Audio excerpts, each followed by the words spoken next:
Well, good evening, everyone, and welcome to the Cruising Yacht Club of Australia on a Thursday evening in Sydney. But in France, it's a Thursday morning, and a very, very warm welcome to Rupert Henry, who is just hours away from starting one of the great solo races around the world, the Vendée Globe and now the Route du Rhum, destination Guadeloupe, 3 days away from the start. And Rupert is representing Australia and the CYC in this great race, a race that began in 1978. It's held every 4 years. And Rupert is now just 3 days away, as I said, from hitting the starting line in St. Malo. 3,542 miles from St. Malo in Brittany in France, northwestern France, across the Atlantic, and then to Guadeloupe. And 138 yachts will be out there, all starting on the one starting line. So, Rupert, welcome. How are the nerves and how's the preparation? Hi, Shippo. Yeah, things are going quite well. We're just into the belts and braces job list by now, I suppose. Nerves, yeah, it's okay. I just break it down into just keeping it simple, focusing on the sailing, and not try and get carried away too much with the atmosphere over here, which is quite like a huge carnival. Looking forward to getting back out on the water, actually. We've been tied up here had to get here 2 weeks ago for the race village. So, in fact, really looking forward to doing some more sailing soon. Yeah, well, it's a lovely little town, St. Malo, and I just saw some of the photos of the boats all gathered there. It just looks absolutely fantastic. But as you say, it's nice to get out to sea and get into it. But the all-important question, the weather, what's it looking like? Well, I guess like what we've been experiencing in Australia for the past 12 months, up here is far from normal. I mean, there doesn't seem to be any established Azores high over the Azores in the middle of the Atlantic. And there's a number of low pressure systems been coming across from Newfoundland towards Ireland and so on, north of that. So it looks like we're going to have pretty sustained headwinds for probably the first week, anywhere between 15 and gusting well above that 30, 40, who knows. But not ideal. Normally, apparently, once you get out of the Bay of Biscay, you can try and pick up some typical northerlies down the coast of Portugal, but it doesn't look like they're going to be there this year. Just looking at the history of these races that start up in France like that, Biscay always gives you a bit of a thumping. If you can get through Bay of Biscay and then you come out the other side, it could stand you in pretty good stead, I guess. Yeah, exactly. I mean, it looked to me, I mean, it's early days yet. The models have been shifting quite a lot every 24 hours, but it looks to me like it's going to be a matter of working south when the wind's in the southwest, and then west the wind spins back to the south, and just trying to step out and out in the southwest average direction, I guess, and hopefully some sort of high pressure system establishes itself. But at the moment, further down south near the Canaries and that sort of latitude, there are really no established trade winds at all. So It's an unusual one. And it's been a bit cold up there in France at the moment. Yeah, I don't know whether you can tell. I'm on board and it's bucketing down. It's average about 10 to 12 degrees overnight and 15 during the day. So 3 layers and a beanie in the mornings. Right. Well, just let's have a bit of I'll break down the fleet. I mean, 138 yachts, which is an incredible fleet. 8 hull teams, which are the maxi multi-hulls, 100-footers. They're going to have a race and a half. There's 8 Ocean 50s, which are the 50-foot multi-hulls. And then the third class of multi-hulls is the boats that don't fit in the above categories. They're less than 64 feet. So there's 17 of those. Then we get to the mono hulls, and your class 40, there's 55 racing. 38, yep, right. 38 are mockers, which are the 60-foot mono hulls with the foils. A lot of them preparing for 2 years' time for the Vendée Globe. And then 12 rum monos, as they call them, that don't fit in the above mono class. So 12 of those, 138 yachts in all, 7 women skippers. And of the 138, 114 French. and the remaining 24, there's 13 nations represented, and some of the great names in solo sailing amongst the fleet. So you're in pretty good company, Rupert. Yeah, it is like you say, it's a huge fleet, and quite a strong depth of experience and talent. I mean, in the class 40, 55 boats, that's like a one design race for 3,500 miles, and in the IMOCA 38 boats, that's got to be some sort of record as well. So the scene over here is very strong. There seems to be a lot of funding, corporate funding for sailors, and it's popular. It really captures the wider part of the attention of the country. Well, these are mockers. They've thrown some money at those, haven't they? I mean, I think there's 7 or 8 new boats, and some of them are using literally as a trial for that next Vendée Globe. But there's some great names amongst that skippers in that fleet, and of course your class 40 fleet with 55. It's a lot of competition. But what with your weather modelling, what sort of time is it taking you to get to Guadeloupe? Any sort of indication of how long it might take? To be honest, I haven't run a full routing yet because it's been changing so much. I've been studying the model as it comes out, full model every 12 hours, but I didn't want to run a routing yet. I'll probably start that tomorrow. Mm-hmm. Just psychologically, I didn't want to put myself too much in one sort of sense of expectation in terms of how long it was going to take. But having said that, I have 20 days of provisions on board. I have 20 days of food,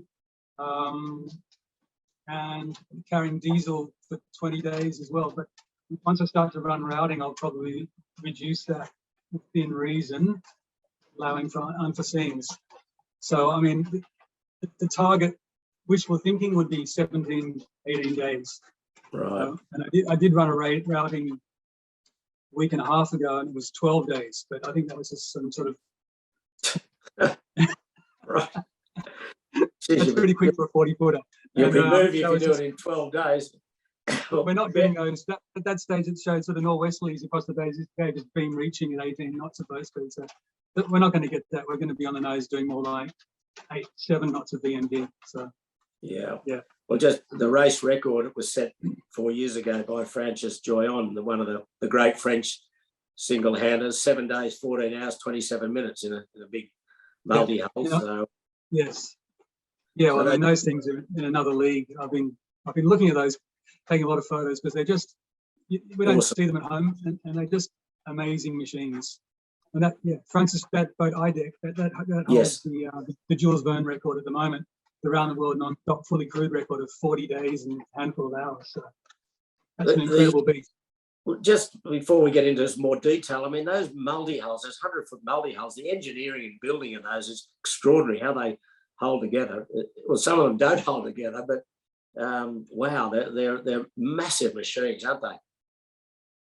They are incredible, and to be able to sail them single-handed, who knows how what systems they have set up. But like you say, 4 years ago, the New Bank Populaire broke up and competed in the same race because they had some bad weather the first week.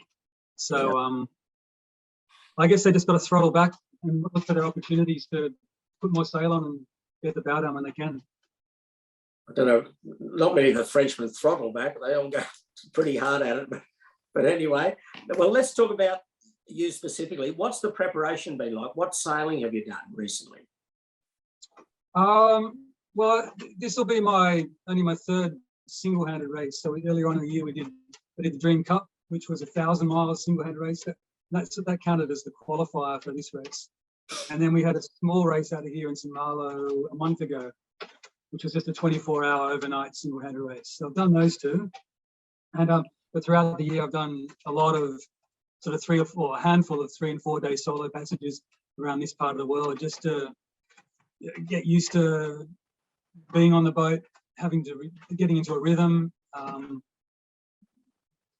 learning to be on the right sail for the right conditions at the time. That was something I found difficult, or not difficult, but something I wasn't really aware of. And I've done a lot of ocean miles, single-handed cruising, say, but where you're much less of a priority to be near the top part of your performance pole. So it took me a couple of those passages to force myself into the space where I had to make sure I was on the right sail for the conditions, which takes it's a lot of physical work, changing the front sails on these boats. So that was something I learned early on, and then yeah, that's about it. Getting used to the class itself is quite established. So the other big learning curve for me has just been learning how to sail a class 40 close to full speed. It's like stepping into a very high performance area. There's another division in the race called the Rhum, I think the Rhum Mono, which you mentioned, which is there aren't many boats and they're all of a different type. So that would have been an easier pathway.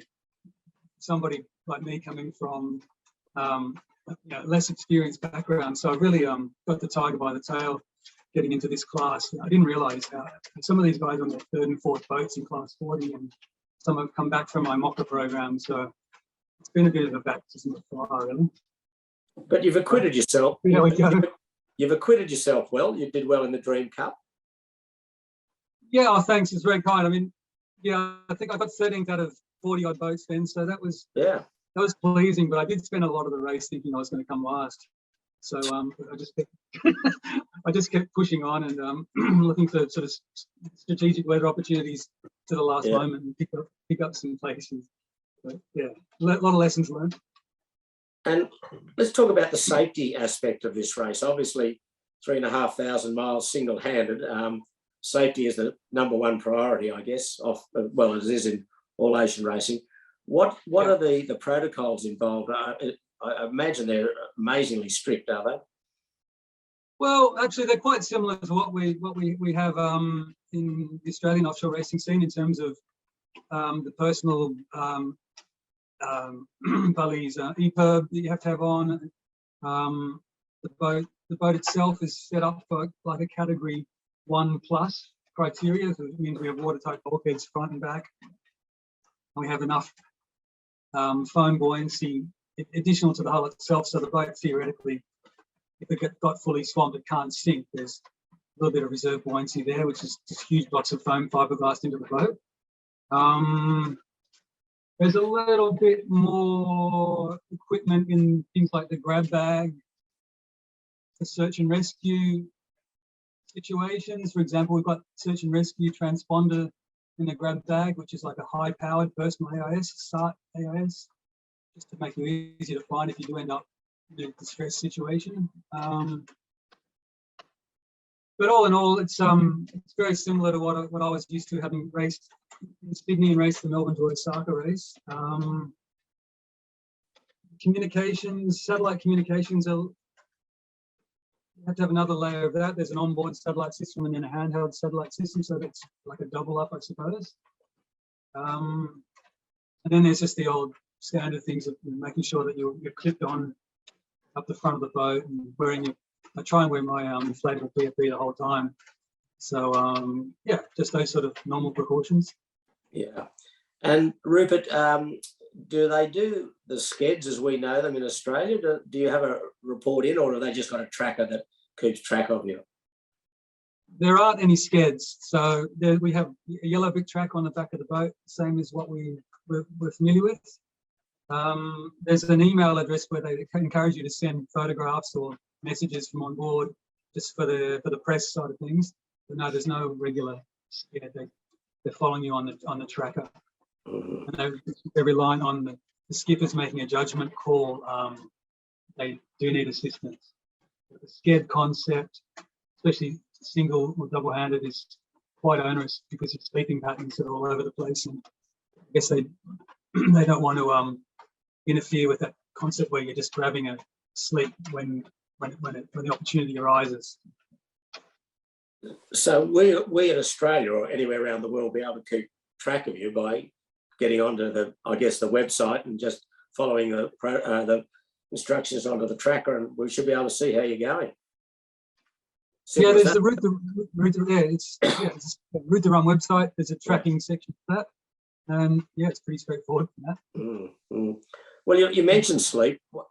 How do you manage that? How do you make sure that you don't fall asleep and not wake up? I mean, we've heard of stories of that happening, especially later in these solo races where blokes are just so exhausted that they just have slept through all the 10 alarms that they've got. How do you manage that? Well, first of all, I'm hoping that towards the end of the race, I'm into a pretty good mode of sleep where I can recognize how much sleep I'm roughly going to need and look for opportunities to grab it, so that I'm hoping after 2.5, 3 weeks at sea that I'm not so exhausted that things are like that. The way I foresee it is that it's going to be more a front end fatigue with the bad weather we're going to have, and also when you've got 138 boats starting at the same time, there's just keeping watch and collision avoidance issue for the first day or two. So I sort of see the front end of the race as being where sleep's going to be hard to come by, being on the breeze, the big seaway, and the crowd. And then once just get your sea legs, so to speak, after 5 days or 3 days or whatever it may be, try and get I've found my experience that once I get over that first initial hump, I can just say, okay, well, I know I'm going to need 2 hours sleep over the next 12-hour period, and I'm just going to look for opportunity to just lie down and just take it. And I think if I can do that sort of 3 to 5 times a day, it should be okay. And what sort of alarm clock have you got? Have you got Big Ben bashing it out, or? I've got 2 systems. I've got just the standard digital watch, which is obviously only very quiet, and I've also got a system which is linked into more like what you expect from a high-pitched burglar alarm at home. So that's an alarm system which will shake the deck off the boat, and you cannot sleep through that. And it is it's not only about sleeping. That alarm system is hooked into AIS data for collision avoidance, and it's also plugged into the tactical navigation software. So if you can set it up before you take a nap, if the wind shifts beyond a certain degree, or if you suddenly change from the making tack to the losing tack, you can set up those parameters so the alarm goes off. So you're going to end up sleeping through a header when you should have tacked, or a lift when you should have jibed, those sorts of things. Right, right. I found with the Dream Cup that after 3 days, I was in a pretty good space where I could, even during the day, just say, for example, you're on the breeze and you knew the next waypoint or the next mark was 12 hours sailing away. I just said, okay, I'm going to need to get two packets of sleep in the next 12 hours. And you just look for the opportunity where there's no sail change to do, where there's no risk of running into the shore, running into another boat, and you just put your head down. It seems to come quite easily after a while. Yeah, I guess you like all ocean racing with crude or short-handed, you do get into a rhythm after a while, and I guess the longer a race, the better the rhythm becomes. But still, exhaustion would play a part, I'm sure. Oh, it is. I mean, don't get me wrong. I'm not out here to be well fed or well rested. It's just part of the hardship that, I guess, in some weird way, makes it appealing. So you are the cook. You're the cook as well. What's the food situation? Well, I've got a mix. I have 20 days of provisions on board at the moment. So I've got that divided up into single day packs, which is just a Ziploc bag. And within that pack, I have generally one freeze-dried meal that needs to be rehydrated and one cryovac meal that just needs to be sat in hot water for 15 minutes to heat it up. So it's a mix of that. And then within that day pack, there are snacks. So the target calorie input of each day pack is 3,000 calories. So I've got about 2,000 in meals and about 1,000 in snacks, which range from things like mini salami packs to energy bars to a little bit of sugar, but not much. And it's about 3,000 a day in each pack. So that's the level you require the dietitian to tell you, or whoever, that that's the sort of level you should be attaining each day, I guess, is it? Yeah, look, I think it's probably a bit more than what I need, just given my weight and size. But I got that from talking to friends who have recently done a Volvo Ocean race and are in part of the Almoca scene at the moment. So those guys get all the expert help, and I just try and learn from them. Right. And what about to drink? You've got a water maker on board? Yeah, I've got a water maker, which is little 12-volt system, which I run when I'm running the engine. So, but I have 72 litres of water on the boat as well, because the desalinator can be a little bit hit and miss. So my plan is to start with the water on board, which is at the moment about 3 litres per day to allow for cooking and drinking. And if the desal is doing the right thing by me, then I can start to tip that out to lighten boat, especially when we go downwind. Yeah. Well, we mentioned 138 boats, but all on the one starting line. How long's the starting line? It's 3 miles, and it's divided.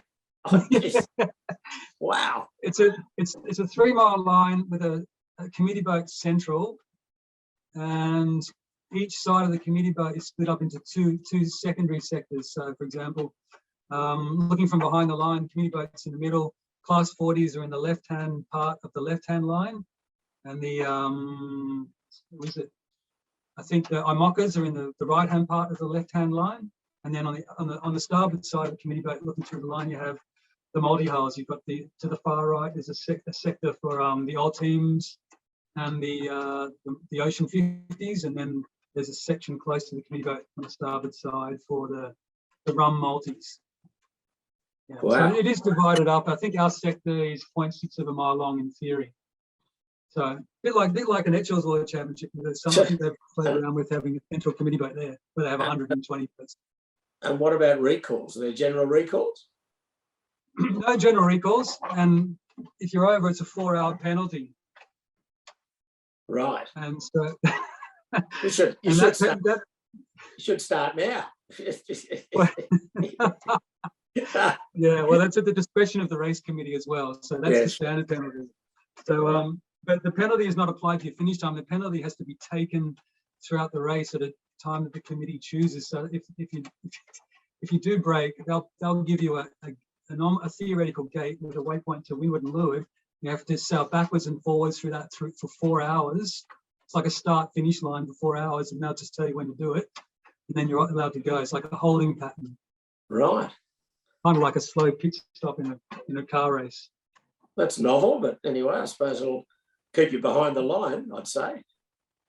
Yeah, definitely. I'm hoping not to break it. Yeah. So starting's been one of my weak points, actually. So I've got a long way to go before I'm over early. Yes. And what about, I know it's big in Europe and it's becoming a lot bigger, but these traffic separation schemes, do you have many of those to get round or get past? Yeah, quite a lot. I think those are prescribed in the sailing instructions, and they're also provided to us as a data set which you can upload into your navigation software to create a forbidden zone. So I think in the race, just going from memory, there are about 9 or 10 of them. There are 2 quite within the first. There's one within the first 6 hours of the start, which is actually a wind farm construction site just off the coast of St Malo. And then the first famous one is the Ushant traffic separation scheme. If we end up going around the tip of France, there are a couple there's one to the north, the Scillies TSS zone, and then as you go down the coast of Portugal, there's some there. There's a couple within the Canary Islands archipelago. So about 8 or 10. They've really become dominant in ocean racing in Europe now, haven't they? I mean, you just see more and more every time there's a major ocean race. Yeah, they're a big factor tactically because obviously they're about anywhere 20, 30 miles block. So the routing software recognises those as obstructions and won't route you through it. But it's depending on which side, depending on the conditions on which side you choose to go, it can be a big separation from your competitors or a big weather decision. So yeah, it's an issue. Yeah, more fun. Yeah, and what about your sail program? You're limited in the number of sails you can carry aboard. Well, just run us through your inventory. So, like every boat in 138 boats is restricted to 8 sails on board. So that's in all classes.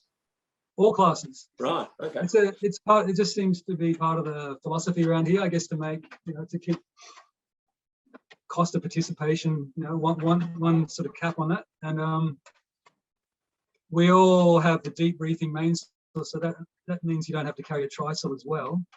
And then 3 jibs. You've got the full jib, the inner jib, which is called a J2, and then the storm jib. So that's 4 sails, mainsail, 3 jibs. So that, from what I'm learning, is the choice always comes down to which downwind sails you reaching and downwind sails you carry. So we have a choice of a masthead reach Jenica, a fractional hoist Jenica, and then 3 spinnakers. So it's a full-size spinnaker masthead hoist, 200 square meters, and then 2 fractional spinnakers. There's an A6, which is a 160 powerful one, and then I have a choice of 2 A5s to take. One's a tiny chicken shoot, 115 square meters, and one's slightly bigger, 135 square meters. So the way it works is by 6 p.m. on the 4th, which is, I think today's the 3rd. So by tomorrow night, we have to put our sail declaration in. So based on the routing, the sail choice has to be made by tomorrow night.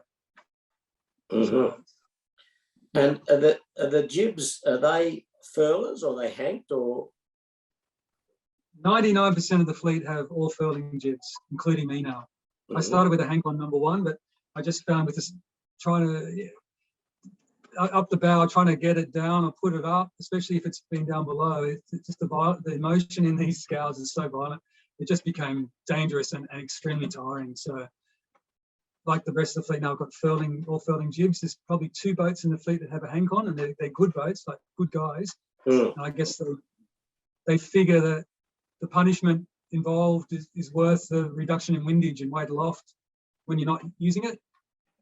But I think the most of the fleet are think that because it is so tiring and dangerous to hank a jib on or get it up or down, then you end up being on the wrong jib. Can end up being on the wrong jib a lot of the time, especially if the breeze is in and out.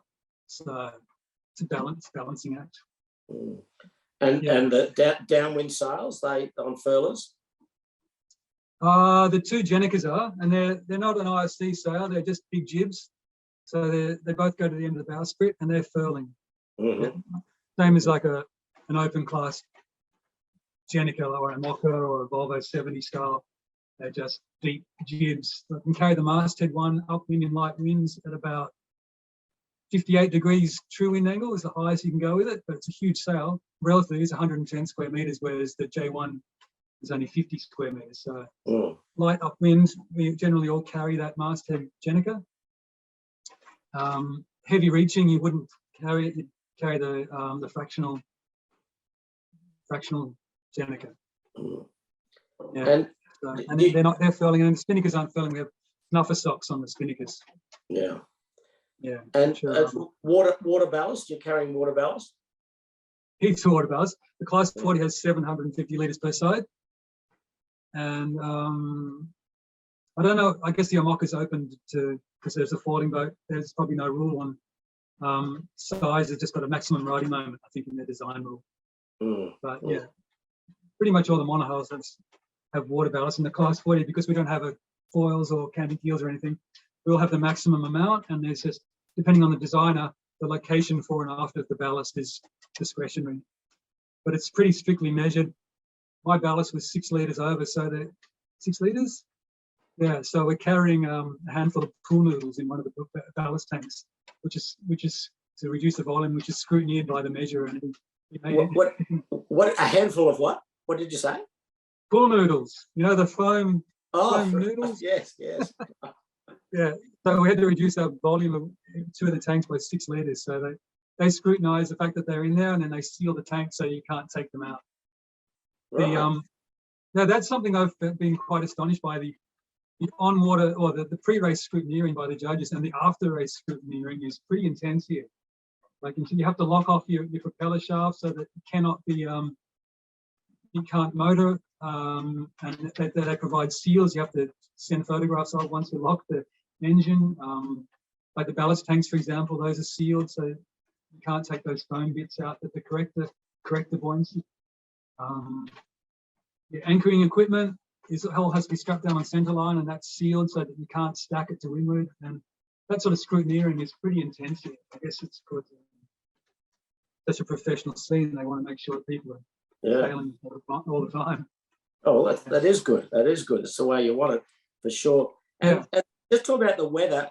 Do you use anyone, your own private weather guy at all to give you forecasting prior to the race? Because I assume you're not allowed to receive individual weather forecasting during the race. Yeah, that's right. There's no, well, in the class 40, there's no external routing or external help of any sort allowed during the race. It's on a class by class basis. I think the old teams have an external router and it's legal within their class the whole race.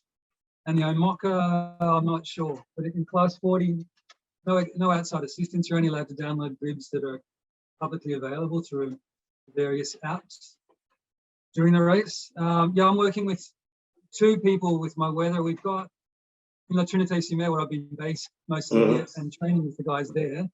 As part of that coaching group, we have engaged a weather guru who's been giving us briefings every 2 days and helping us with strategy around that. And I'm also working with somebody else in the UK on a private basis this week. So partly because sometimes I lose the train of discussion in the French group, and partly because it's always nice to have a second point of view. Yeah, yeah. And so you can use them up to what time? The warning signal, or? Yeah, exactly. Yeah.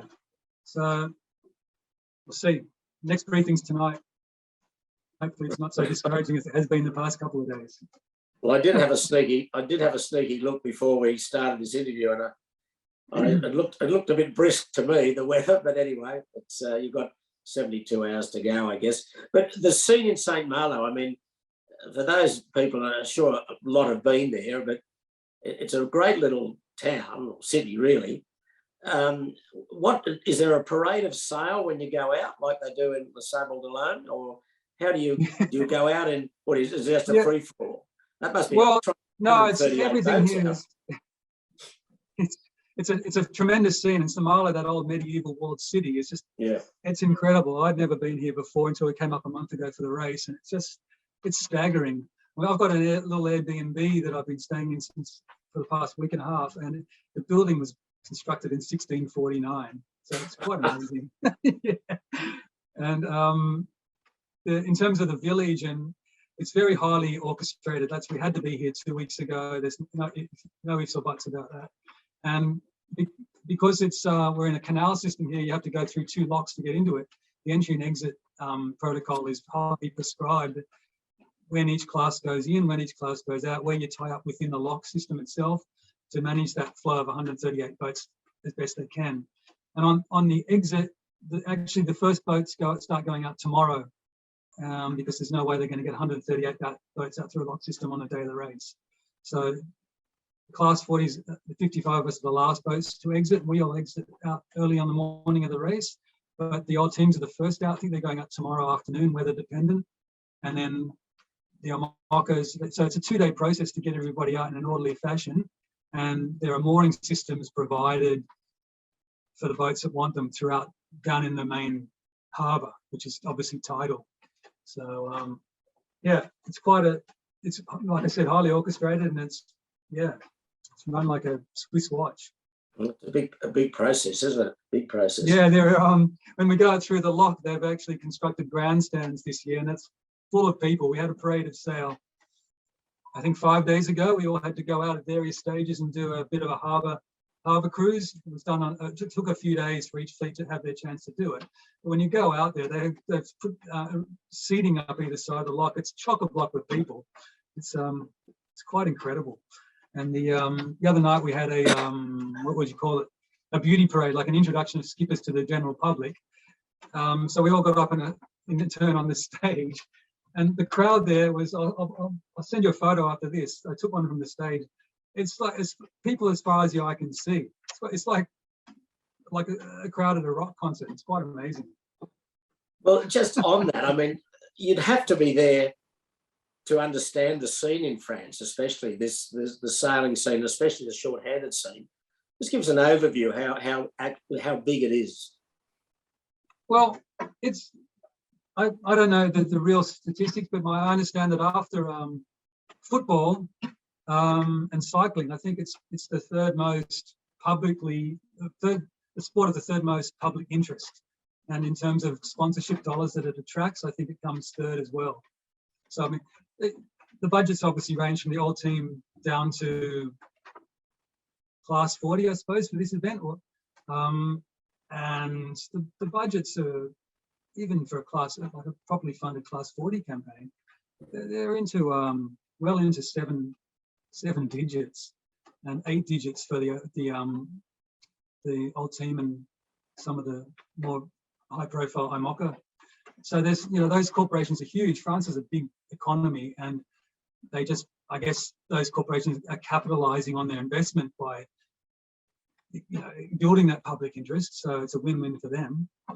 But in terms of the participation, why it's so huge is that they have very strong pathways from the youth age onwards for sailors to step into this progressively, which is something I've learned this year. And once the kids are out of their sort of high school years and they've come up through dinghies, they can really choose either to go into single-handed offshore racing, and there are cheap ways and well supported ways to get into that, or they go to their sort of Olympic dinghy sailing. So it's a huge part of the scene, part of the building the foundation for the sport that way.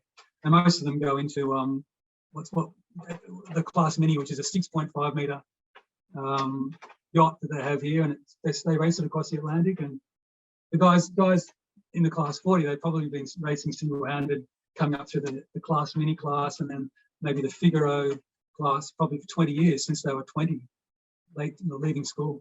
So it does build. It's blown me away, the depth of people here that can sail, do everything on the boat, and the competency of the scene around here.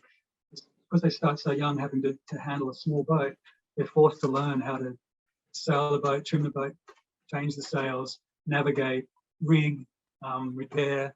So yeah, it's a really thorough foundation that turns out an enormous number of all-rounders. Obviously, and there's the lure for for guys that want to make a career of it.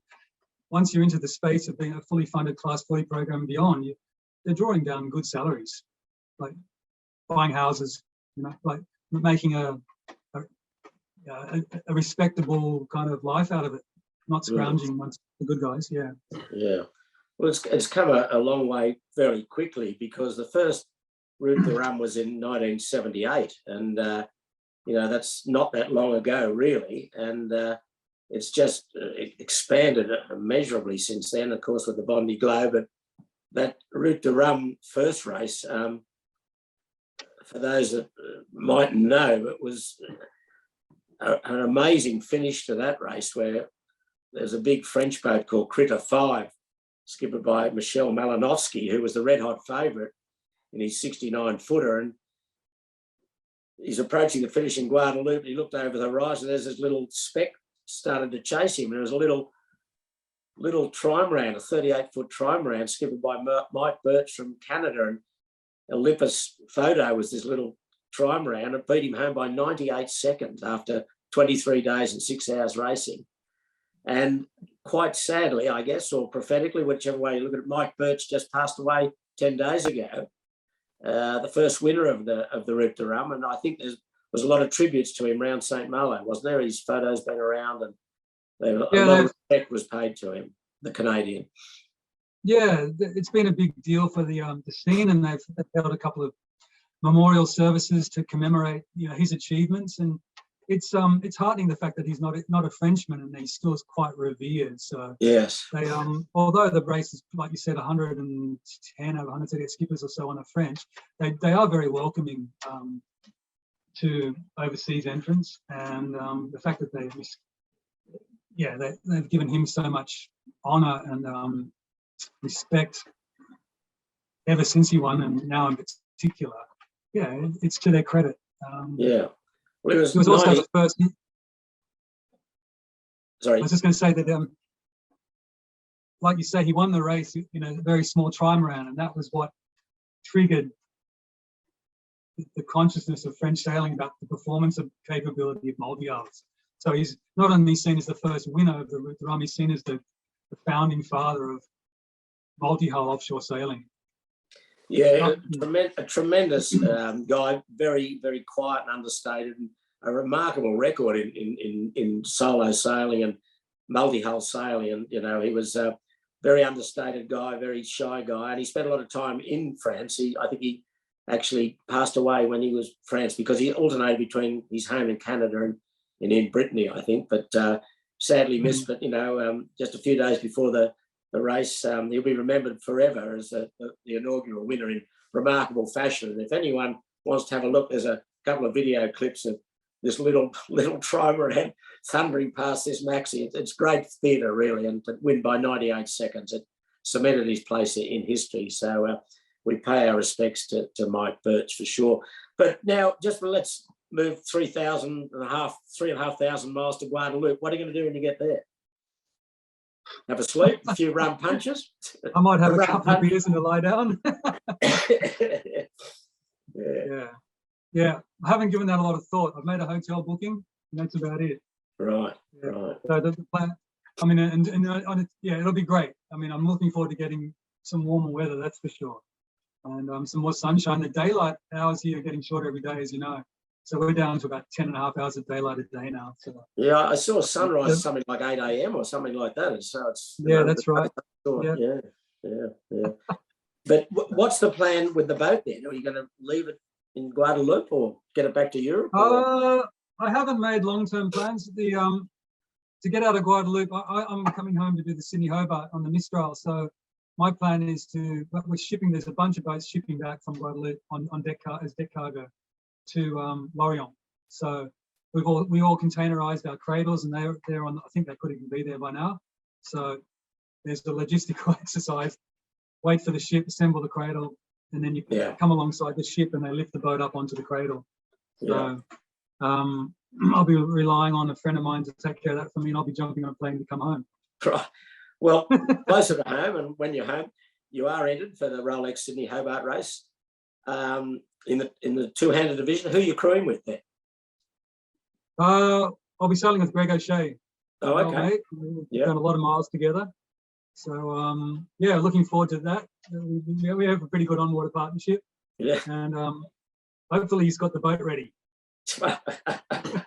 Well, there's a message for it. But that's another Class 40, Mistral? No, that's a little 34-footer. Oh, okay, correct. Sorry, It's actually the same naval architect as Mark Lombard. Lombard, 34-footer, which is much more relaxing to sail. Like the loads are much lower, and the sail handling's easier. And the Class 40 is quite it's an extremely powerful boat. It's intimidating to sail with. The 34-footer is it'll be a walk. The Hobart race will be a walk in the park for you after this. Well, you might look like that on paper, but they never really are they? No, they're not. They're not. All right, Rupert. Well, look, I think we'll wrap it up now and let you get on to your business of getting the boat ready. I think I certainly speak for everyone at the Cruising Yacht Club, and I'm sure yachtsmen throughout Australia, that we wish you, firstly, a safe passage. I think that's the most important thing, and I think you'll agree with that. But secondly, a successful passage, and I think what you've achieved is remarkable, and I think anything from here on in is just cream on the top. So I think we're all very proud of you, and every success, and we'll be watching. And also, I think Channel 7 Plus, I think it'll appear on the CYC website. They're doing covering the start live on television. I presume they're taking a feed out of the BBC or someone, but it'll be live television, I think, 10:30 p.m. Sunday, which would coincide with about 12:30 just after noon your time. It's a 1 o'clock start, is it? French time? Is that right? Yeah, so that'll be 11 p.m. Sydney time. Yeah. So I think it's on the 7. Sorry. I think the telecast starts at 10:30 p.m. Sydney time on Sunday. Yeah, that'd be right. On 7 Plus, but I'm sure Mitch and the boys at the CYC will throw that around on the CYC site, and so people can tune in and watch the start. So, on behalf of everyone, Rupert, and certainly from myself, every success and safe travelling. Thanks, Peter. I really appreciate your interview and the interest from the CYC. It's been heartening, and I look forward to the race as well. But it means a lot to me to have your best wishes and the support of the club. Much appreciated, and I do look forward to getting home, because I tell you what, I've been away too much this year. Much as I love my sailing, I need to get home and spend some time.